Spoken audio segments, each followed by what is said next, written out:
इस एपिसोड के प्रायोजक हैं किलकारी प्री स्कूल।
पिछले एपिसोड में हमने आपको कटिहार के इतिहास से परिचय कराया और ये भी बताया कि महात्मा गांधी कटिहार की पावन धरती पर आए थे। जैसा कि हम में से कईयों को पता है कि सन 1934 में बिहार में एक भीषण भूकंप आया था और इस भूकंप में हजारों लोगों ने अपनी जानें गंवाई।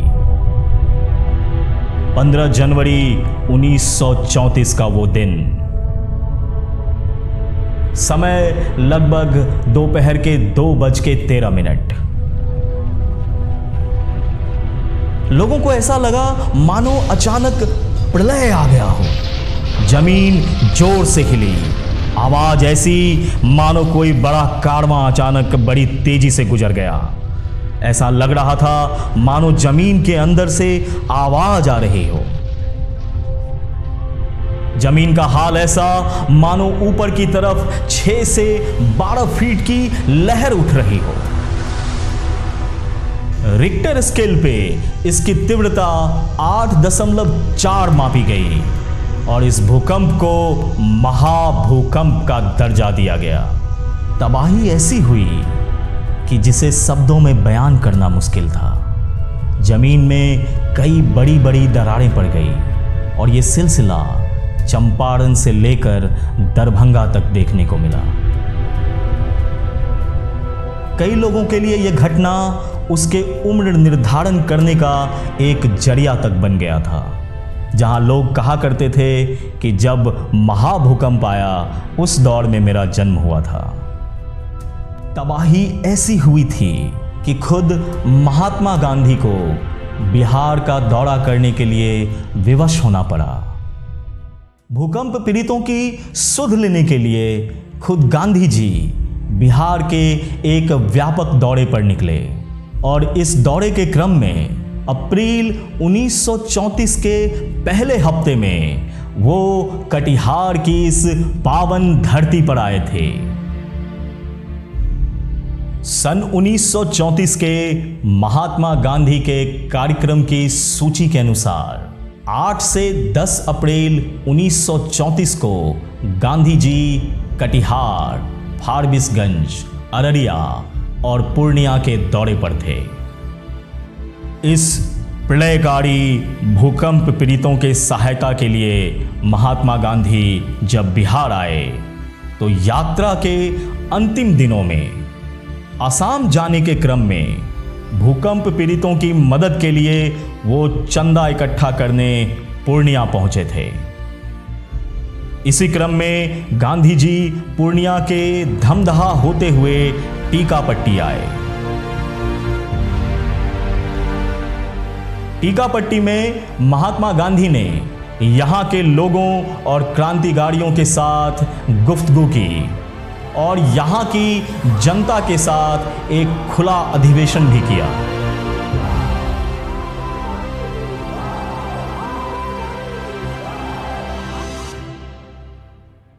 जिस स्थान पर महात्मा गांधी ने आम लोगों को संबोधित किया, उनकी याद में वहां आज एक चबूतरा और गांधी सदन का निर्माण किया गया है। गांधी जी 1934 में भूकंप के दौरा में आए हुए थे। आसाम से जो है मौलवाओं के यहाँ धमदाहा के निकट आए, वहाँ धमदाहा से जो है मौलवाओं के यहाँ से टीकापट्टी आए। यहाँ आके जो है उनकी सेवा में जो है मचान बनाया गया था। चौकी पर बैठकर यहाँ के कुछ क्षेत्र के ग्रामीणों के बीच कुछ बातचीतें हुई और जो है भूकंप का दौरा देखने के लिए गए। उसके बाद यहाँ से जो है कुर्सेला स्टेट गए, जो जहाँ की गांधी सदन भी बना हुआ है। जब गांधी जी टीकापट्टी आए और यहाँ के लोगों को उन्होंने संबोधित किया था, तो उनकी स्वागत में वहाँ पर एक विशाल द्वार का निर्माण किया गया था। टीकापट्टी के लोग उस द्वार को आज भी अपनी धरोहर मानते हैं। वहां से होते हुए गांधी जी कुर्सेला पहुंचे। कुर्सेला पहुंचने के क्रम में जब उनके आगमन की खबर वहां के आम लोगों में और छात्र छात्राओं में फैली, तो सभी ने मिलकर गांधी जी को घेर लिया। गांधी जी को विवश होकर वहां एक आम जनसभा को संबोधित करना पड़ा। 15 जनवरी 1934 को बिहार में विनाशकारी भूकंप हुआ, जिसमें 10,500 व्यक्ति काल कलवित हुए। इससे द्रवित होकर के राष्ट्रपिता महात्मा गांधी 9 अप्रैल 1934 को आए। वहाँ पूर्णिया में आकर के लोगों को मीटिंग किए कि हमें क्या सहायता करनी चाहिए। मीटिंग करने के बाद वे रोड के माध्यम से वहाँ से बिशनपुर होते हुए टीकापट्टी रुपौली होते हुए वो 10 अप्रैल को कुर्सेला पहुँचे। ये अयोध्या प्रसाद उच्च विद्यालय के विद्यार्थियों को मालूम हुआ कि गांधी जी आ रहे हैं, तो पूरे विद्यार्थियों ने और स्थानीय लोगों ने गांधी जी को घेर लिया और गांधी जी वहाँ अपना उद्बोधन दिए, संबोधन किए। इस संबोधन के बाद कुर्सेला के लोगों में आज़ादी के प्रति एक गजब की जागरूकता जगी और उन सबों में आज़ादी की लड़ाई के लिए एक गजब का जोश भी आ गया और उन सब में आज़ादी के लड़ाई के प्रति एक जोश का संचरण हुआ।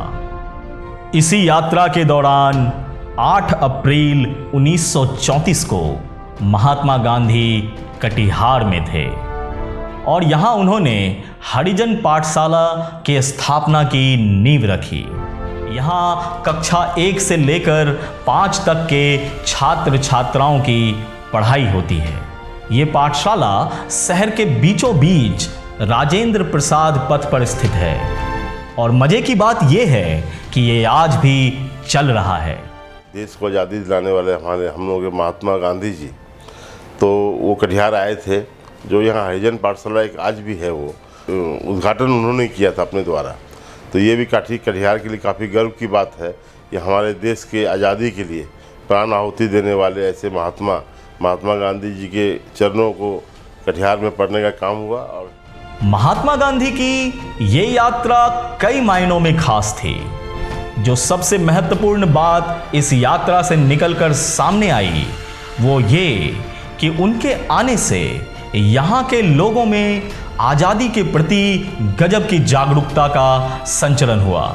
साथ ही लोगों में एक अलग ही जोश देखने को मिल रहा था और यही जोश सन 1942 तक जारी रहा, जब महात्मा गांधी ने देशव्यापी आंदोलन का आह्वान किया था और उनके इस आह्वान के फलस्वरूप कटिहार के युवाओं ने भी इस देशव्यापी आंदोलन में बढ़ चढ़कर हिस्सा लिया। इसी देशव्यापी आंदोलन में अगस्त 1942 के दूसरे हफ्ते में कटिहार में विद्रोह की ज्वाला भड़क उठी और लोग सड़कों पर उतर आए। कई जगह पर आगजनी की गई, यहां तक कि स्थानीय थाने का भी घेराव किया गया।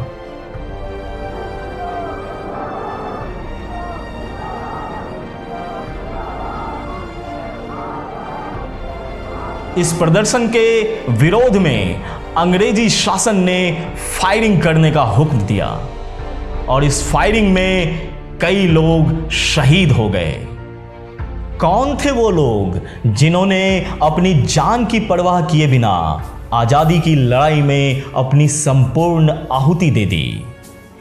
कौन थे वो आजादी के परवाने जिन्होंने आने वाली पीढ़ी के उज्जवल भविष्य के लिए अपनी आहुति देने का निर्णय ले लिया?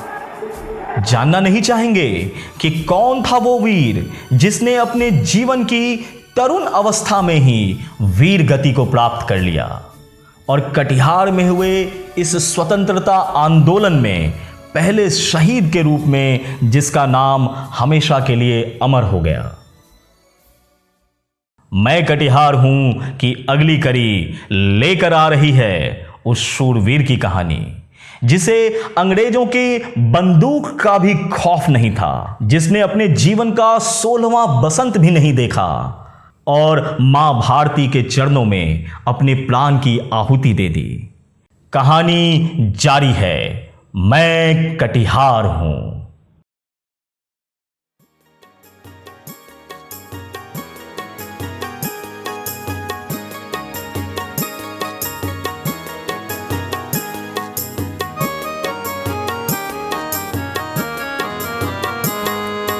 आओ सुनाए हम तुम्हें एक कहानी, एक कहानी, एक कहानी। आओ सुनाए हम तुम्हें एक कहानी, एक कहानी, एक कहानी। यह कटिहार की कहानी, कटिहार की कहानी, कटिहार की कहानी, कटिहार की कहानी। आओ सुनाए हम तुम्हें एक कहानी, एक कहानी, एक कहानी। आओ सुनाए हम तुम्हें एक कहानी, एक कहानी, एक कहानी।